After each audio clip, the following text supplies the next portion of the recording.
Welcome to the Northeast Kingdom Voice. I'm your host, Scott Wheeler. Today's guests are two real celebrities, Mark and Lisa Shelton. They are here today to talk about an upcoming event. Welcome to the show. Thank you very much. Hey, it's great to have you on. I think I've always wanted the two of you on the show, and now this is the perfect opportunity. And by the way, Mark, I've known you a good share of my life, but right now I wouldn't even have a clue who you are. Yeah, because I get that. I think you've shed like 150 pounds of yourself, including about 20 pounds of beard. Yeah, about 20 pounds of beard, certainly. 167 pounds so far, but right in the 165 range. We're going to go down probably another 10 pounds. So you've basically shed another human being. Depending on how much that human being weighs, yeah. So I guess we can go on now. Why did you do this? There's a lot of good reasons, health reasons for people, but my wife Lisa, a lot of you know and some of you don't, she has been battling stage 4 lung cancer for 27 months. Right. And when we first got the diagnosis, they said only 2% of the people make it 24 months, which is life-changing in itself at that point. And so through lots of prayer and dedication on her part, she has stayed right. I've been in the was in the military. I was a military police officer, and a lot of Marine people I've dealt with, a lot of great people. But I don't think I've ever seen anybody as vigilant and diligent as she is in her organization, with the chemotherapy she's been taking and all the naturopathic medicines. But we still do checks because there is a reality. This is a medically terminal disease, but God can overcome everything, and that's what we're praying for, and that's where we live. But we still do checks, and so you want to go here? Do you want to do this? You want to go see this? And she said, well, I regret never seeing you do Elvis as in a jumpsuit, and what I did in high school, what you saw in high school, because she was in college. And here's a photo of you in your jumpsuit. Yeah, my mom actually made that jumpsuit. There's 8,000 hand-sewn sequins on there, and you see Jeff Sayre in the back, the drummer guy that was a great guy back then. He used to be an Animal fan. Remember the Muppets? Jeff, I love Jeff. So I told her, well, I won't do Elvis heavy. I was like 384 pounds. I won't do Elvis heavy because I have too much respect for Elvis, and I think Elvis is the greatest entertainer ever. And not only that, I didn't weigh 384 pounds in high school. I weighed like 190 pounds in high school. And I wanted to honor her. And so I started hitting the gym and doing the diet being protein and water and fruits and vegetables and nothing else, no sugar, no anything, every day. And in the meantime, calling up friends saying, I want to do this. And because I've been in the music world throughout New England and throughout the United States, and from Nashville to LA to Florida, and I have a lot of friends. And so we got some really great guys coming up for the show, and a jumpsuit coming from one of the same companies that made Elvis's jumpsuit, and we're going to do it up right. Then hopefully she'll see Elvis the way we used to do it. So are you able to shake like he did? I don't think anybody can shake like Elvis Presley did. I've watched him and researched. I've had some professional dancers look at some of his moves, saying, "How do I do that?" And just Elvis was special. So we'll do some shaking and wiggling and twisting, but Elvis is in a class all by himself. So how long did it take you to lose all of that? Well, about a year and a half for the 184 pounds, but since she told me I've lost. I was at 334 in January. So this morning I'm like 223, legitimately this morning. So I've gone down to 218, but so that much in that much time. Right. How does it feel? How does it feel? It feels good. I mean, it's hard because I never felt bad to begin with, but certain things of being able to do things like without pain. Right. Is there. Even when you're a big person, simple tasks are difficult. Even putting socks on sometimes are a challenge. And though it's embarrassing, just understand it's a difficult thing. But you never think about it. You just do. But you have to have a motivation to get, I think, down, and goals and support, and I have those. And also, Elvis didn't have a beard, and you had a beard. Well, now, yes, Scott, but you're a historian. And in 1968 or so movie, there was a movie called Charo. Yeah. The only movie Elvis did not sing in, other than the theme song, and Elvis had a beard in the movie Charo. I was 3 years old, so Wow. I was watching Sesame They're Street. starting early. So, but you had a beard since when? 1983. And you kept it until when? I kept it until about 3 weeks ago or so, 4 weeks ago maybe, because forgive me, but we're trying to do this right. So I have a hairstylist and a makeup artist that is going to be part of the show and taking care of the appearance. And she said that I'd have to lose the beard or there'd be issues with the tanning lines and everything. So off went the beard a little earlier than I thought. I wouldn't even though I've known you, I know that's you, but you do look a lot different. Now, do you ever wake up in the morning and say, who is this guy? No. But I did take a lot of double takes when it first went off. Right. Now tell me, we won't say his name, but you had an interesting conversation with somebody who, Oh, yeah. who they were talking about you and they had no idea it was you. Right. I was working. I worked for the Vermont Department of Corrections, and we had a recruiting booth at a fair, and where I talked about public relations, about corrections, and trying to get recruits in to hire. And one of our state senators that I know well and you know well had come up, and a really nice guy and Former state senator. Former state senator, okay, and he just started talking about corrections and who he knew in corrections, and asked if I knew Mark Shelton. And I said, yes, I know Mark Shelton. And he's like, well, what's he doing? He's a good guy. He's a singer. He sings. He's talking to another sheriff that was with him. And so he's saying really nice things, and so that was nice to hear. And well, what's happened? Does Mark still work? Oh yeah, Mark still works. And well, what's he doing? Well, he's standing in front of you right now. What? And so I told him what I lost, and he looked at the sheriff and said, I don't think I'd be a good witness. But it's like I tell people, sometimes when I wake up in the morning, I look in the mirror right now, I don't even know. I don't even recognize myself, because I had the beard. It was what I had. But right now we have a purpose, and hopefully come showtime we'll look like Elvis. So we'll see what happens. And the two of you have known each other, since high school? No. When he was 9, they moved to Derby and started coming to my father's church. Oh, I thought you were going to say you babysat him or No, something. no, I'm not that much older than he is. No, he sang in my mom's choir, and so did his brothers and sister. Right.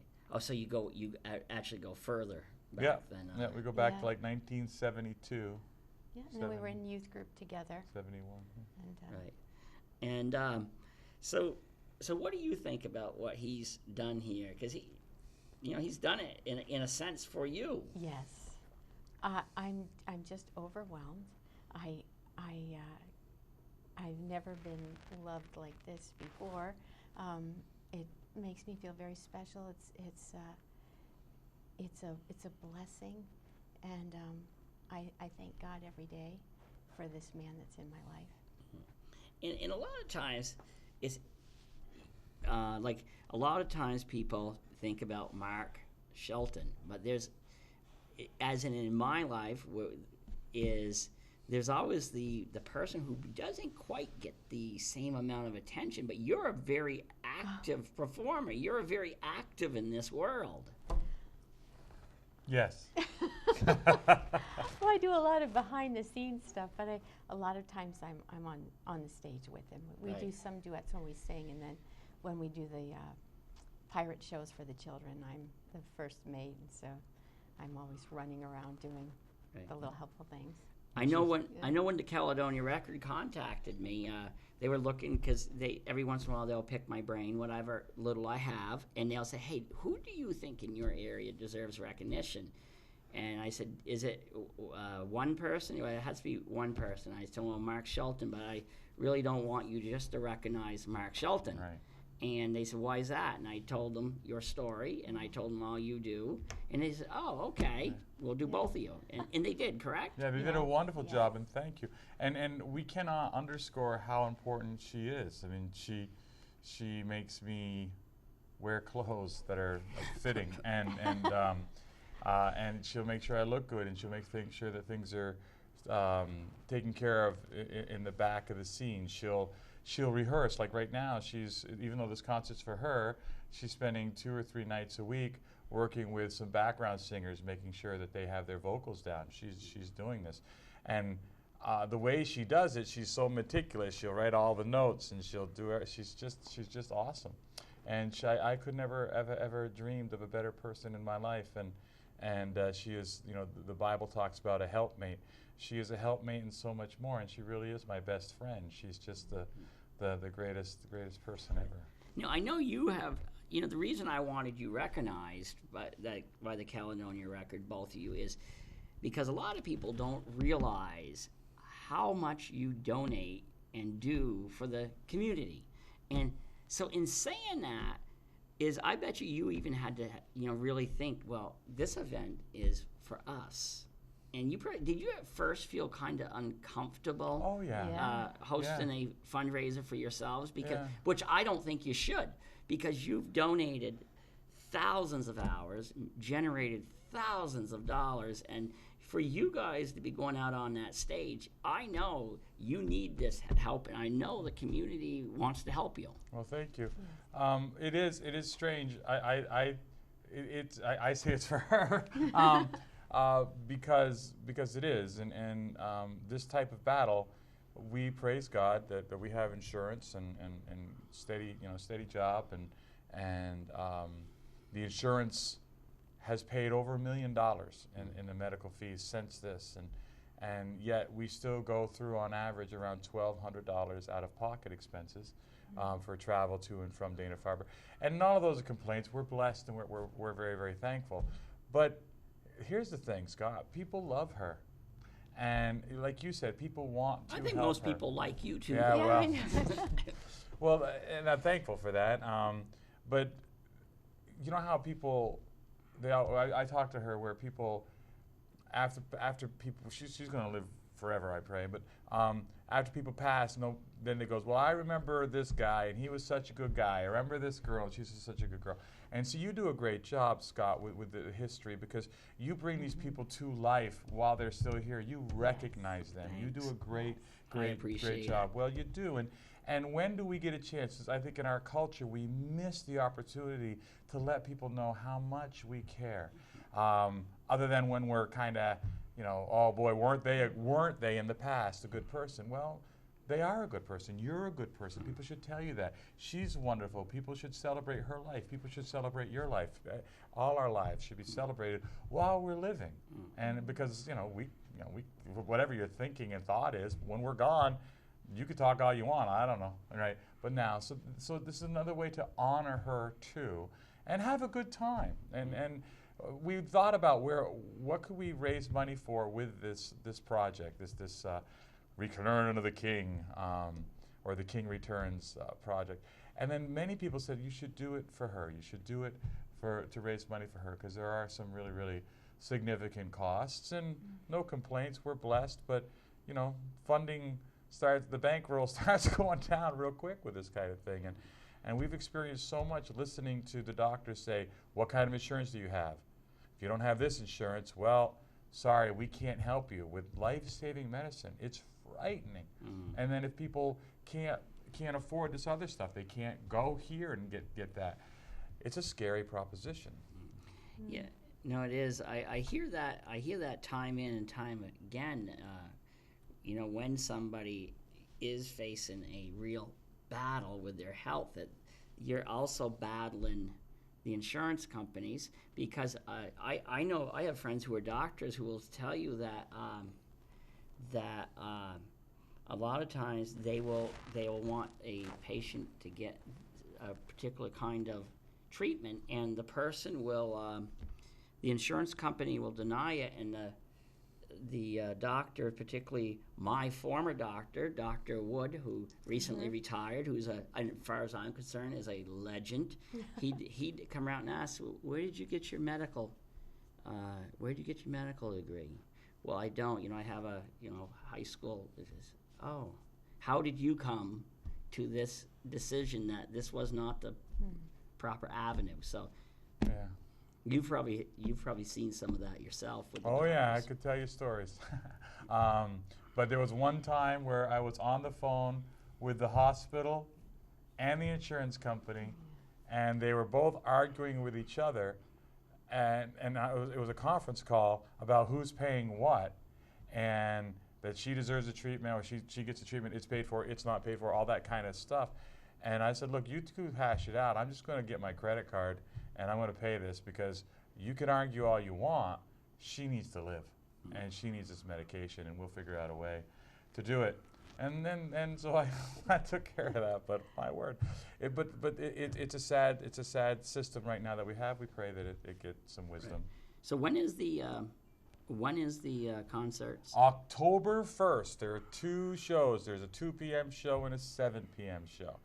We have some of the most incredible, and I really mean this, it's not hyperbole, incredible musicians in certainly New England, and a couple of them are actually world renowned and nationally renowned. So we're very, very, very blessed. And I would say getting tickets is something you want to do. We were told, no names mentioned, that well, it's not good. Don't worry about the tickets because they don't sell out. Well, we're like under 100 tickets per show of selling out each show. Right. So if you haven't got your tickets, it's much good idea. And how does somebody? Where are tickets on sale? Well, there are 2 ways. One's about to be done. If you get them online at the Catamount Arts, right, you can do it there. But they're almost done because they've almost got their cap. Or you could call 1-802-274-8050, and the person that answers the phone will help you out, get your tickets within a couple days, and you'll have them in your hand. Right. Okay. Now, a lot of people know you, Mark. Well, I actually know another chapter of your life I've written about is the days where you used to be able to actually stand on this thing, do a somersault, and hope the person laying down there, you didn't land butt first on their chest. You used to be one of these wrestlers, and I've actually watched you in action where you could have done that. You could have got up here, flipped over, and hoped you fell just right. Yeah. Would you like to try? Would you like to show us that today? No, because I have a show in 2 weeks and I don't want to get hurt. But so you've led a very interesting life. Now, you work for corrections. You're a singer. You are a wrestler. He's a Kentucky colonel. Kentucky colonel. He Explain. You have to explain it. I'm doing all the talking. No. You're supposed to be talking. No, we're going on to her next. Okay, good. Well, the state of Kentucky has it's a global award. It's an award for people who do service for their communities, for their country. Presidents are, Elvis Presley was, athletes, really famous people. It's called a Kentucky Colonel. The legislature of Kentucky gets a nomination, and then the people come in and they say why this person should be a Kentucky Colonel. And then they vote on it in-house, and then the governor signs off on it. And back in 1998, I was given the status of a Kentucky Colonel by the state of Kentucky. No, never heard of that. Yeah, Now what I was going to do is, I was saying, and people know you so well, but you're kind of like the person in the background, but I know of you just because you came from very good stock. Your parents are the Reverend John Janko, and Yes. excuse me, I fail to remember your mother's name. Ruth. And so you grew up in a you know, you grew up with parents who were very well known, Yes. very musically inclined. Yes. How was that growing up the daughter of a very well known minister? I enjoyed it. I liked our family. We sang together, and we were close, and we had a lot of fun.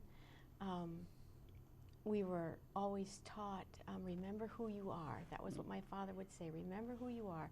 So it was always a guiding light in whatever I was doing to do that. And I just, from that, I wanted to go into music, and I have a music education degree, and my daughter's in college now, working on a music education degree. My sister has her own band.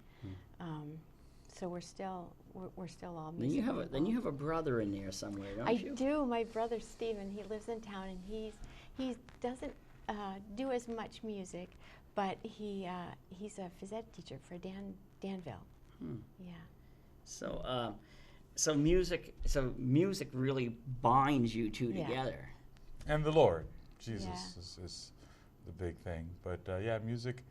I'm very thankful. I'm blessed. I see so many musicians out on the road because we do a lot of road work at night and all the weekends, and you know they're alone. But I get to have my wife with me, and I couldn't do it if she wasn't willing and didn't love the music, because I wouldn't want to be away from her that long.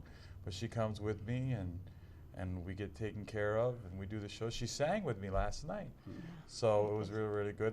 The audience requested her to sing, so it was a beautiful time. But yeah, music is very, very important. Music and theater and the service to the community is a very big part, and she loves children, so she helps with the pirate shows and all the kids events that we do. Yeah. I often watch you guys on Facebook where you're going, and I'm thinking, I even tell my wife, I don't know how they do it, because even though, you know, even the best technology could not make me sound like a good singer. But on the other hand, our worlds are similar in the sense of, you know, I'm supposed to be doing this and doing that, be in different places. I cannot come close to following the two of you, because I often think, how do you do it? Like, I was surprised when you actually still work for corrections. Like, where do you eke in where do you find time to work? Well, I find time to work from 7:45 a.m. to 4:30. There's leave time that I get, because I've been in for 29 years, so I have a lot of leave, and I have supportive supervisors as long as my job is being done. You know, right now we're taking some medical leave periodically for appointments and things of that sort. But our concerts usually are at 8 o'clock at night, or during the weekends. We can, this Sunday we did 3 shows down in West Bridgewater at War Memorial Park in West Bridgewater, Massachusetts, and then we drove up and caught the Mount Washington and did a show there. And then we come home, and then we go to work Monday morning. It's what we do. But the other thing, Scott, is this again. You do what you got to do. We have to do the shows, man. We've got to be able to cover what we got to cover. So busy is good, and it makes people happy, and it helps pay things. I was telling Mark, and this might be the first time your parents are hearing this, is they're going to be guests on my show. Oh. They just don't know it yet. Oh, so I'm sure they'll love that. I've been wanting them to come on my show, because every once in a while, going through old newspaper articles, I'll come across something that they were doing, particularly your father. One that caught my eye was him trouncing into Earth People's Park and doing Bible study. Yes. With a bunch of back to the earth hippies out there, no electricity, and he's trouncing there along, and I've said, I'm going to have them on. So they're going to be on my show. Now this is probably the first time as they watch this, they'll be learning that they're coming on my show. Well, two things about that. Remember back there in Earth People's Park, her dad had lamb chops, man, way down the ear. So he said, big old hair. He was right in it. And the other thing is that he and his wife, which now are my father and mother-in-law, they're going to be part of the show, because they're going to be part of the choir. Because Elvis sang a lot of gospel. and we can't do an Elvis tribute without gospel. And I didn't want to do gospel songs without a quartet. And so I looked all over New England, and people were like, oh, we're busy that day, we got this and this. And so I started looking up here and talked to her parents, said, can you form one? Because they're great singers. So they're going to be the Kingdom Gospel Quartet. They're going to do 2 songs with me. We're going to do a couple gospel songs. And there's Woody, I'm trying to think of their names now. Arnold. Woody Arnold and John Kip. They're going to kind of fill out that quartet. And her mom also, I don't like to tell you the songs we're going to do, but we are going to do a song, Blue Hawaii, and her mom is going to do the marimba. Now, that goes in with we've got a trumpet player, a saxophone player, trombone player, bass guitar, drum kit, percussion, lead, rhythm, and 3 background singers. So it'll be a full stage. And then some guy in a white jumpsuit and sideburns. So. You guys sound so excited, though, about this event. How do you feel, Lisa, about I'm this? excited. I've seen him doing some practice. Well, I've gone to the rehearsals, but I've also seen him do a practice show in another white jumpsuit. And it was just a thrill for me. I took pictures all the way through and squealed along with all the other ladies standing around. And I am just very anxious to see the show at the Haskell with the full band. Right.